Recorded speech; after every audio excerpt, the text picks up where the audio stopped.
اعوذ باللہ من الشیطان الرجیم بسم اللہ الرحمن الرحیم الحمد للہ رب العالمین الرحمن الرحیم مالک یوم الدین۔ میرے عزیز دوستو، آج سے ہم قرآن پاک کا سلسلہ وار پروگرام شروع کر رہے ہیں۔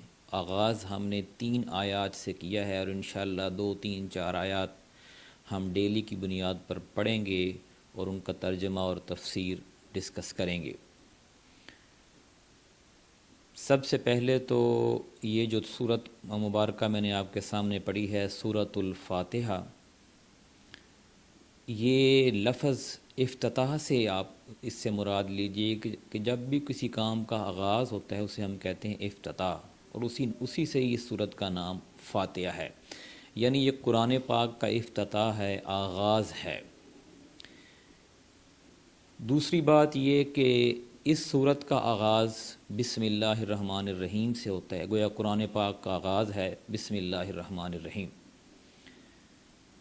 اسلام جو تہذیب انسان کو سکھاتا ہے ان میں سے ایک نقطہ یہ ہے کہ وہ اپنے کام کا آغاز کیسے کرے۔ اسلام یہ سکھاتا ہے کہ وہ اپنے کام کا آغاز اپنے پالنے والے کے نام سے کرے اور اس کی صفات بیان کر کے کرے۔ اس کے 3 فائدے ہیں۔ اگر ہم اپنے کام کا آغاز اللہ کے نام کی پابندی کے ساتھ کریں اور خلوص اور شعور کے ساتھ کریں تو اس کے 2 3 فائدے ہیں۔ نمبر 1 تو یہ ہے کہ جب ہم کام کا آغاز اللہ کے نام سے کریں گے تو ہم بہت ساری برائیوں سے بچ جائیں گے، بہت سارے برے کام چھوڑ دیں گے، کیونکہ جب کوئی بھی کام شروع کرنے کی ہماری عادت ہوگی بسم اللہ الرحمن الرحیم، تو برا کام ہم کرنے سے پہلے سوچیں گے کہ کیا اس پہ بھی بسم اللہ پڑھنی ضروری ہے کہ نہیں، تو اس طرح برے کاموں سے بچ سکتے ہیں۔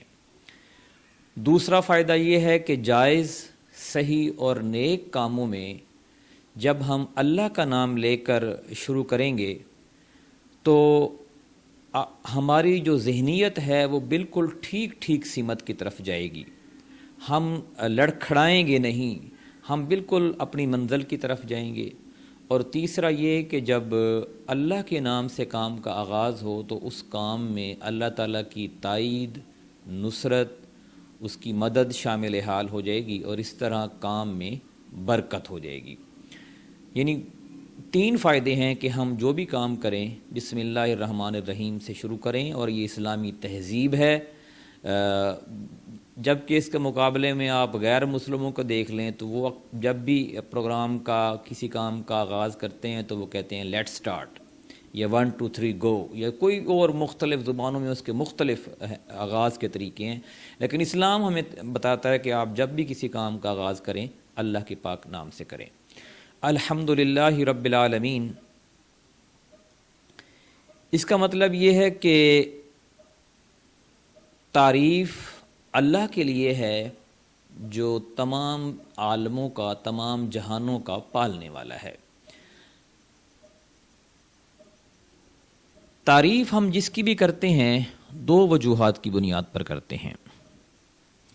ایک تو یہ کہ جس کی ہم تعریف کرتے ہیں اس کے اندر حسن کی، خوبیوں کی، قابلیت کی اتنی بڑی خوبیاں ہیں کہ وہ کمال درجے کی پہ پہنچی ہوئی ہیں، تو چاہے اس کی ان خوبیوں کا ہمارے اوپر اثر ہو یا نہ ہو، ہم اس کی تعریف کرتے ہیں۔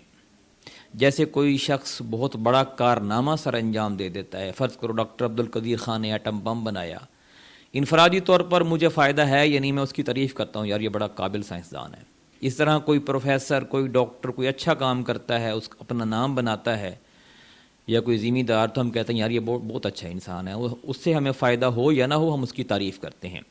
دوسرا یہ کہ ہمارا وہ محسن بھی ہو، ہمارے اوپر اس کے احسانات ہوں اور ہم احسانات کے اعتراف میں ہم اس کی تعریف کریں۔ اللہ کے اندر یہ دونوں درجے کمال کے ہیں، ہمارا وہ محسن بھی ہے جس کے ہم معترف ہوتے ہیں، اور خوبیوں میں بھی سب سے زیادہ خوبیاں خالق کائنات یعنی اللہ کے پاس ہیں۔ الرحمن الرحیم، وہ رحمان ہے، رحیم ہے، دونوں کا مطلب تقریباً ایک جیسا ہی ہے کہ بہت مہربان، نہایت رحم کرنے والا.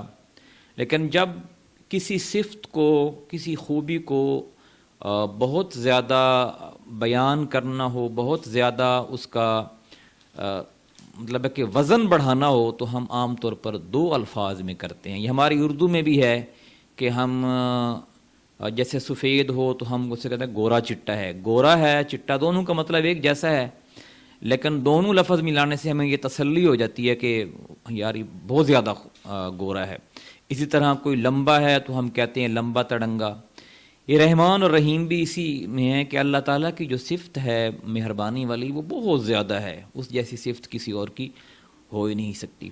تیسری آیت جو ہے وہ مالک یوم الدین، قیامت کے دن کا مالک.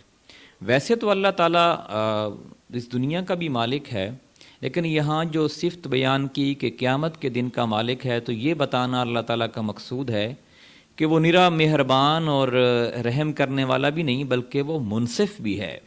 اور اس دن کا منصف خاص طور پر بتایا کہ جس دن کوئی شے اس کی سزا میں مزاحمت نہیں کر سکے گی اور کوئی چیز اس کی جزا میں مانے نہیں ہوگی.